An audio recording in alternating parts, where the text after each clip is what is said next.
When the republic is confused and when the law is twisted, when the word is ignored, there must be an immediate briefing. Fellow Americans, here he is, straight from the heart of Toto Town, within the clandestine chambers of the world-famous conservative college, America's favorite professor, officially recognized as first in the nation. This is The Briefing with Professor Toto.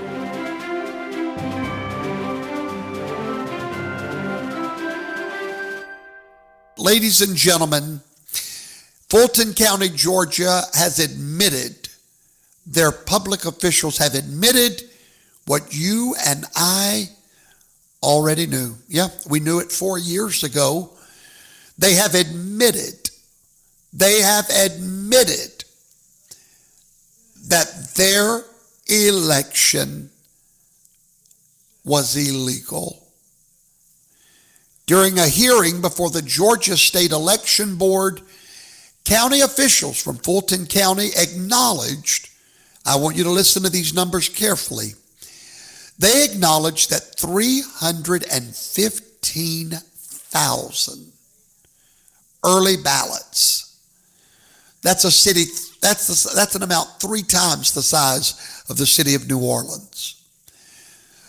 315,000 mail-in ballots. The culprit was always the mail-in ballot. Donald Trump told us if he loses, it will be because of the mail-in ballot. Sure enough, they testified that 315,000 mail-in ballots that was cast in the 2020 election were unlawfully certified. Yet, nonetheless, they were included in Georgia's final official results. And we're talking about a race that Joe Biden won by 11,000 votes. Did you hear it? Did you hear it? 315,000 illegal ballots were cast in a state given to Joe Biden by a mere 11,000 votes. Now remember, for 4 years, the political class has told me and you to move on. Nothing to see. The most secure election in history is what we were told. But you see, truth has a stubborn habit, my fellow Americans. You can bury it, you can delay it, you can ridicule it. The only problem is you cannot kill that thing. Truth has a life of its own. And Donald Trump told us, he said there was more than fraud. He said the system itself was broken, unaccountable, and protected from any legitimate scrutiny. And now, not because of Donald Trump and not because of Professor Toto, but because of that itty-bitty thing called time. Do you remember me teaching you years ago about oh Lord, what did I teach? The temper of the times. I told you when all of this was going to be found out, after the temper of the time had subsided. And I told you back then, one day I'll come to this microphone, I said, and I'll be reminding you of when I said that. Well, here we are. And I told you so. Oh, I told you so. Here we are. Here, you and I are living on the other side of time. The system is beginning to expose itself. What's being exposed right now is not just a dramatic plot, but basically it boils down to this: certification without lawful verification. That's it. These ballots were certified without lawful verification. They were accepted, these ballots were. They were processed and they were certified without any chain of custody documentation required by law. That's not a theory. That's not a conspiracy. That's not a rabbit hole. That's an administrative fact pattern that is now being proven. What they're proving is you don't need millions of fake ballots to corrupt an election. You only need officials to certify numbers that are not legally authorized to certify. And this was the very reason on January the 6th that our senators were going to stand and refuse to accept Georgia's numbers. Remember, Mike Pence was supposed to shut the Senate down and give Georgia time to rectify this very problem. Donald Trump said in 2020, word for word, I quote, "They are certifying numbers that they cannot prove." Bam! Boy, was that the truth. And here we are, you and me, the crazy people. Oh yes, here we are, right again. Donald Trump was mocked when he said that. And now those same offices are being dragged into court because they cannot produce the records. My friend, here's the uncomfortable truth that the media never explained to you. The courts in America, no matter what they tell you, they did not rule that the election was clean. No court in America ever ruled that. I know they want to gaslight you and make you think it went to all these different courts. No. All of these courts ruled on standing, timing, and jurisdiction. Procedure, not truth, not the merit of the argument. We have never been to court, ever, where the merits of the argument were ruled upon. Think about that. Judges did not want to be the spark that lit that fuse in America. Trump knew that would happen. He warned us that would happen. And ladies and gentlemen, brothers and sisters, my fellow Americans, this is the moment we all knew was coming. Congratulations to you, the one that kept telling everybody something's not right, the one that saw. Your mistake is you were not blind. Which brings me to a very deep subject that I want to give you my insights into tonight. You're going to need to sit down for this. So if you're at home, you got children running around, tell them to sit down. Tell Professor Toto's fixing to educate everybody. All right, everybody watch me now. What I'm about to walk you through is going to require you to think, not feel, not react, but think.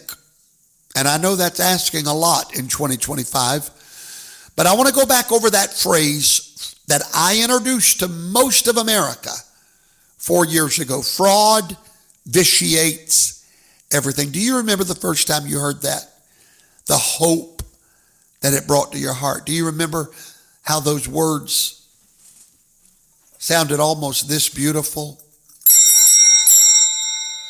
Almost brought a peace when you first heard Professor teach about fraud vitiates everything, because surely we were going to see the day when fraud would vitiate everything.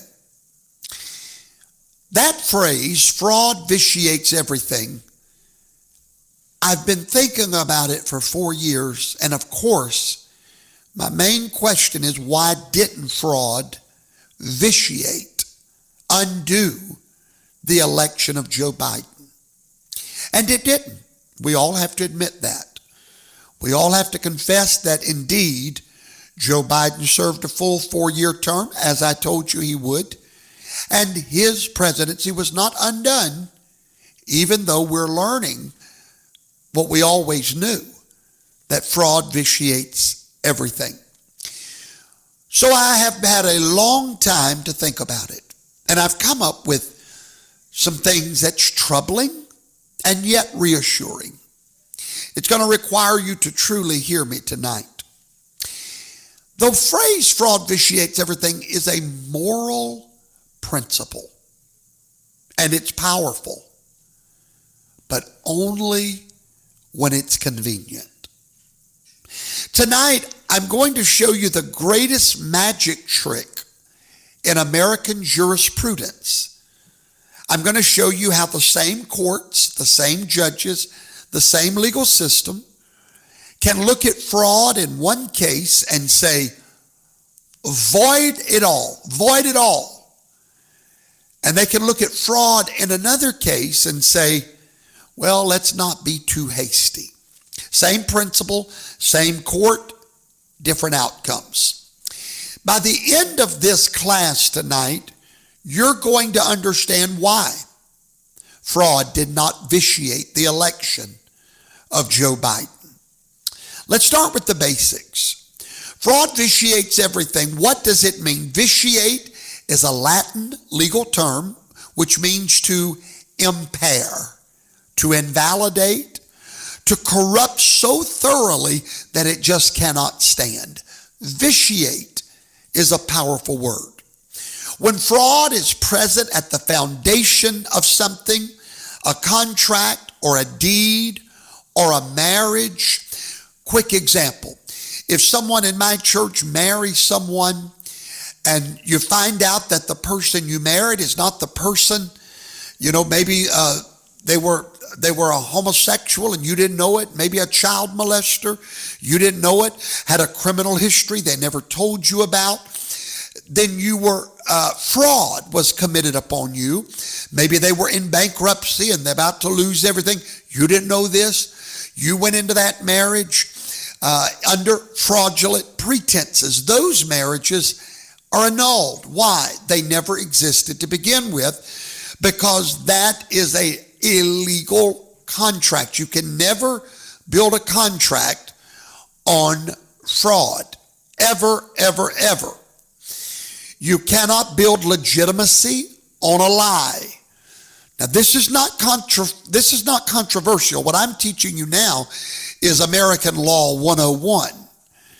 If I sell you a car and tell you it's got 50,000 miles on it, but I rolled back the odometer from 250,000 miles, that sale is void.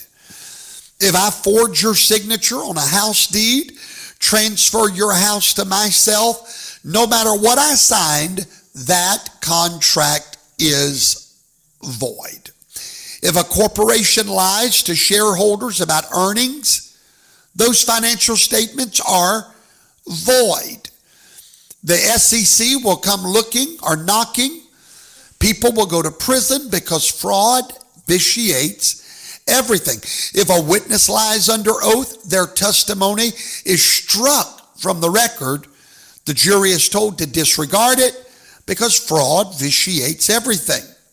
But here's where it gets interesting. And this is something I've been ruminating on for 4 years.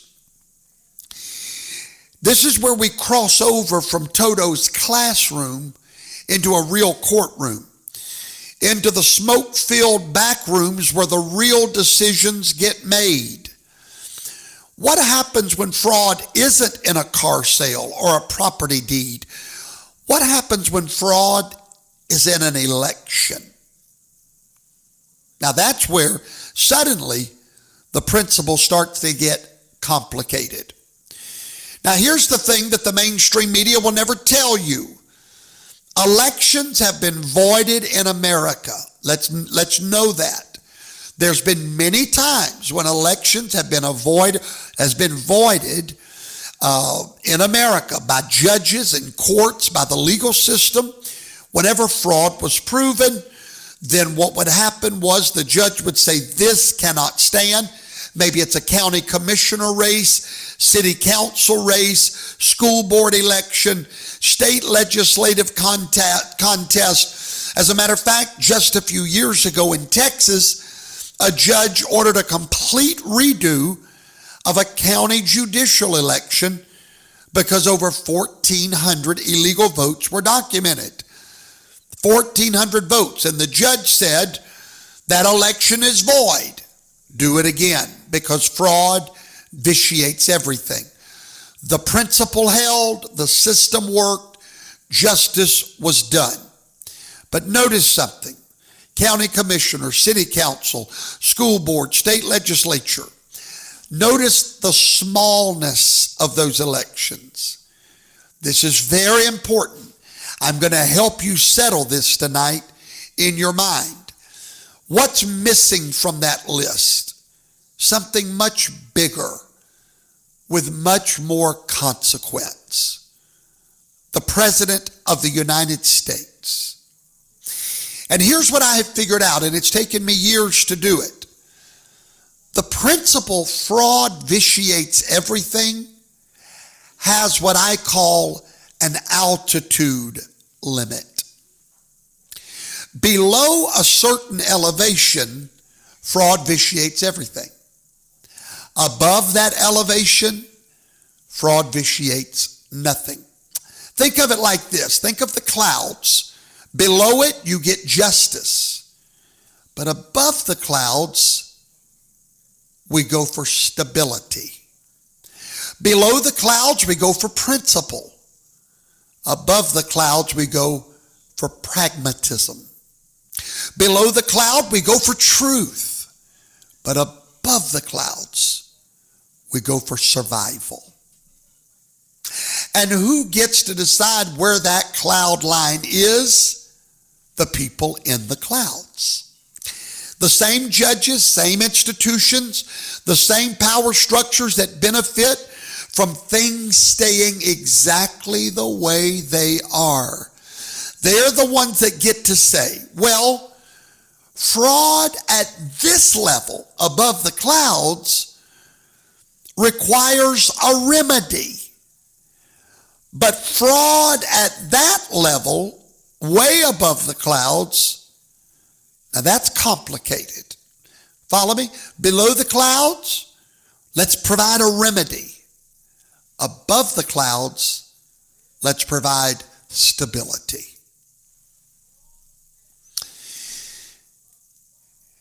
It wasn't complicated in a county election or a school board election, but suddenly when we're talking about the highest office in the land, when we're talking about one position that affects every single American, when we're talking about the commander-in-chief of the greatest military, the most powerful military in human history, now suddenly that clean little principle, fraud vitiates everything, suddenly becomes very, very complicated because of the clouds. Now we have to get calculated. And here's what you need to understand about these people. In their minds, the people above the clouds, specifically the SCOTUS, the president, the people above the clouds, in their minds, they're not being hypocritical. In their minds, they're being responsible. Write that in your notes. In their minds, they're not violating the principle. In their minds, they're safeguarding a much higher principle. Because to the institutional mind, to the judges, the bureaucrats, the career officials, the people that spend their whole life inside the machine above the clouds, order is justice. Societal order is justice. Stability to them is the highest good. Continuity of office is the sacred trust to them. They've made a philosophical decision that most of them have never even said out loud. It's somewhere in here. They've decided that a society running on a comfortable lie is better than a society confronting an uncomfortable truth. That was a mouthful. I hope you heard what I said. They've decided that to keep society running on a comfortable lie, because the whole nation knows Joe Biden was never our president. We know it. They know it. Everybody knows it. Even my mama knows it. Everybody knows it. All right? But it's okay. The greater good was done. The office was preserved. Continuity has continued. They see themselves, and by the way, what I'm teaching you right now is something I've had to figure out on my own to be able to deal at the loss of this great principle: fraud vitiates everything. They see themselves as the guardians of continuity. Priest, they see themselves as the priest. It's no different than the Catholic Church or any church protecting their priest against pedophilia. They really don't think that they're harming anyone because they're protecting the church. You understand? So these politicians see themselves as priests of the temple of democracy, protecting the sacred mystery of democracy from your profane questions, no matter how legitimate they are. How dare you ask if an election was legitimate? How dare you demand to see the evidence? How dare you expect the same standard applied to a presidential race that we apply to a county commissioner? Don't you understand? We're protecting you. We're protecting you from the chaos of knowing. We're protecting you from the disruption of truth. We're protecting society from the consequences of admitting what everyone else already suspects. In case you ever wondered why the SCOTUS never took the case, in their mind, the greater good was to not take that case in 2020. See, they don't believe they're denying justice. They believe they're redefining it. Justice is not truth anymore. It's not fairness anymore. It's not fraud vitiates anything anymore. Justice is whatever keeps the machine running, whatever preserves the appearance of legitimacy. It's whatever lets them go home at night and tell themselves they are the good guys. And that is how you get a two-tiered system that is so frustrating. But what I want to help you, my fellow Americans, understand tonight, if you were to back them in a corner and say to them, "You horrible person, how could you let this happen?" They would respond to you, "You horrible person, how could you stand for the unraveling of the great society? How could you stand for the dismantling of a nation by the total loss of the presidency and the legitimacy thereof?" Let me explain it like this, and I'm fixing to move on to another subject, but I really feel like we need to talk about this. I want you to imagine an engineer. He's a good guy, the county engineer. He's an honest man, does his job well, and they call him out to inspect a little pedestrian bridge that you walk across at the city park. And he goes and does his inspection, takes the samples, runs his test, and he finds something. He finds out the concrete in the foundation was not poured right, compromised. He finds air pockets, voids, cracks coming beneath the surface. So he brings it to the town council, and what do? Shut it down immediately. Rope it off, tear it out, rebuild. Everyone agrees.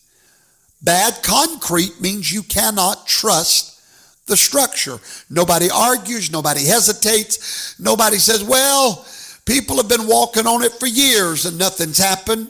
They understand fraud in the foundation vitiates the whole structure. Now, that same engineer gets another phone call the next day. He's called to go inspect a different bridge, but not a pedestrian bridge, not a bridge you just walk across occasionally. This is the major bridge into the city. This is where all the money flows across on 18-wheelers. Millions and millions of people go over it every day, depending on this bridge for the flow of normalcy of life. Ambulances have to have that bridge. Fire trucks got to have that bridge. Food shipments, power crews, the entire economy of the region flows across that bridge. So he does his inspection and he finds the same thing: bad concrete, compromised foundation, voids, cracks, same fraud in the mix. So he rushes to the city council and tells them, and suddenly those very ones that were screaming about the little bridge shut it down. Now it's complicated. Now it's of consequence. See? What happens? The language changes now. Nobody disputes the findings. Nobody tells him he's wrong. Nobody questions his engineering. What they dispute is not the foundation, but the remedy. They say, well, this bridge has been standing for years. Traffic is flowing. People depend on it. A rebuild would cause panic, cost billions. It would take years. It would shut down all income. Why don't we just monitor it? Let's reinforce the surface. Let's paint some new lines over the top of it. And you understand, the concrete did not change. The risk did not change. The engineering did not change. What changed was the cost of acknowledging the truth. When the bridge was small, tear it down, rebuild, move on. When the bridge was above the clouds, pretend, patch, and pray. That, my friends, is what you have lived through in the last 4 years. And it's time for you to understand what's happened to you. You were not crazy. You were not a bad engineer. Yes, you found air pockets in the mail-in ballots. You sure did. The problem was the remedy was too expensive. The principle never changes. The fraud has never disappeared. And the danger has never diminished. But the consequences of applying the principle has become too great. So they redefined safety and renamed it as what? Continuity. They redefined justice as what? Stability. They've redefined truth as survival. Whatever we have to do to survive. Now, I want you to understand that in 2020, we found the air pockets. All right? Lawsuits were filed. My God, they were filed all over the country.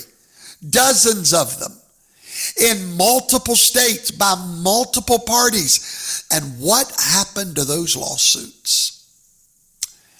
Dismissed for standing, procedural issues, let's see, timing, filed too early or filed too late, dismissed for jurisdictional problems, dismissed for failure to state a claim, dismissed. But here is what's interesting. Those cases were dismissed before a court ever looked at the evidence because the courts never wanted to see the air pockets. The courts found ways not to look at the evidence. Legal technicalities that allow judges to say, we don't have to decide this. Now, wait a minute. Everything else has to be decided, but what you must understand, when you're above the cloud line, the rules change. And to their minds, it is for the good. Now, let me try to bring this down to earth, because let me give you an example. You don't need a law degree to understand what I'm about to teach you, my fellow American. You don't need philosophical intelligence, just a basic human experience. You walk into a restaurant, okay? Come on, go with me. Let's go into a restaurant. Nice place. We've already checked the reviews. We're hungry. We sit down. We order. But in the kitchen, there's another scene going on that we're not privy to. The cook is contagiously sick, coughing all over the kitchen. I mean, contagious. Shouldn't be anywhere near food. Now, the moral truth is simple and obvious. The sick cook should not prepare food for other people. Go home. That principle is not controversial. We all agree that's what you should do. That's not political. That's basic hygiene, ethics, human decency. But here's the situation. It's Saturday night. The restaurant packed out. Credit cards being swiped one after the other. Orders are flying in, and he is the only cook on shift. Now, the owner knows the cook is sick. He knows it. But if he sends the cook home, which is the remedy, the kitchen shuts down. People that's already ordered don't get their food. Bad reviews would go up. Food would get wasted. Money would get lost. Reviews would tank. Maybe the restaurant would have to close. So what does the owner do? Not what he should do. He makes a calculation. He tells the cook, stay in the back. We don't want to see you. Wash your hands more. Don't tell anyone. We'll get through tonight. Now, did the truth change? No. Did the danger disappear? Did the cook suddenly become non-contagious? What changed, students? The owner's willingness to act on the truth, because the cost of acting became too high. And after 4 years of studying this subject, that, my friends, is what happens with election fraud. Everybody knows the cook is sick. Everybody knows. The judges know. The legislature knows. The media knows. The politicians know. They know the concrete's bad. They know fraud corrupts everything it touches, but they've made a calculation that the cost of acknowledging the truth is higher than the cost of living with the lie. They tell us, keep eating. Come on, it's good. And pray nobody gets sick while they're doing it. What I'm giving you tonight is not cynicism. It's a diagnosis. The American judiciary operates by an unspoken rule. A rule that's never been written in any law book, never taught in any law school, never acknowledged in any courtroom. But it governs everything. And here's the rule. Are you ready? Better to live with a poisoned bloodstream than to risk open heart surgery on the republic. I personally just dealt with this last week. I stood in a federal courthouse before a federal judge having filed a lawsuit against a government entity. And it was so painfully obvious to the judge that this government entity had wronged us. It literally was so obvious that the magistrate pulled me to the side and they literally tried to settle financially with me right then. Do you know why? They want it to go away, but they just don't know me. It's not going anywhere. I'm going to trial with a jury. Why? Because they want the cost of what it's going to cost our government here locally is high. And they would rather push it away than to deal with it. And so I want you to understand tonight, my fellow Americans, I need you to grasp what happened in your nation. They know we have a problem. Everybody knows we had one. They just cannot afford to fix those problems. But let me tell you, that's what happened with Rome. Their Senate was so full of fraud, they literally thought the empire was too big to fail. In France, Versailles, the same thing. The monarchy was so wicked and lascivious. And then the Tsar of Russia, all those nations kept putting off their fraud. But the problem is, when legitimacy is deferred too long, and let me break that down for you, and I need you to hear me. This is important. Legitimacy is like credit. You can borrow against it if you're legitimate. You can run up a tab. You can say, we'll deal with this later. But eventually, the bill comes due. And if you've been borrowing too long, if you've been deferring too much, if you've been making promises you cannot keep, you go bankrupt. And every time a court refuses to examine fraud because the consequences are too severe, they're borrowing against legitimacy. Every time the system says we know there's a problem, but we can't afford to fix it right now, they're running up a tab with the American people. Every time the system does that fraud is untouchable at certain levels, they're writing a check that future generations will have to cash, the loss of legitimacy. And here's what worries me. We're not the first civilization to think like this. Every major empire, the bill for legitimacy always comes due. Always. And that's where we are right now in America. The legitimacy of our government, by not dealing with this 4 years ago, mark my words, they're still going to have to deal with the 2020 election. Believe that. For those of you that's lost hope, I haven't, because I know the bill's coming due. And I know Fulton County is the beginning of the bill getting paid. Truth may be a long time coming, but when it comes, it does not take long. And what we have to do, and every one of us, when you understand what I'm describing, when you really see the hypocrisy, the double standard, the altitude problem, there's a strong temptation to get cynical. The temptation to say none of it matters. The whole thing's rigged. Why bother participating? I understand that temptation, my friend. I feel it too. I have felt it.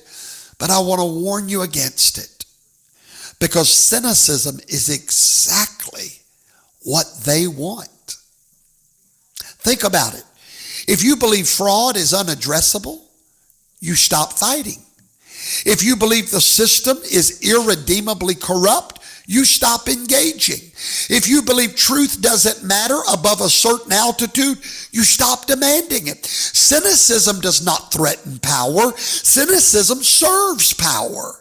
A cynical population is a manageable population. A cynical population stays home on election day. A cynical population doesn't organize. They don't protest. They don't demand accountability. A cynical population says, what's the point? Don't give them that. Don't let the hypocrisy of the system turn you into exactly what the system needs you to be. They need you to be angry. They need you to be frustrated. They need you to be demanding. They need you to be cynical. Because cynicism is surrender disguised as sophistication. Cynicism is giving up while pretending you're just too smart to try. You'll meet people like that every day. I'm not fooling with it. I'm too smart for all that. That's cynicism. Don't do it. Don't do it. The real issue is what happens when a society stops believing in truth as the foundation of legitimacy. Now, I want to close this segment tonight because here we are, America 2025. We're faced with courts that was not willing to deal with this problem. And they literally pawned it off to another generation. A lot of people have chosen it. Most people. They've chosen to be cynical. You've got two choices. Number one, you can accept it, that this is just how things work.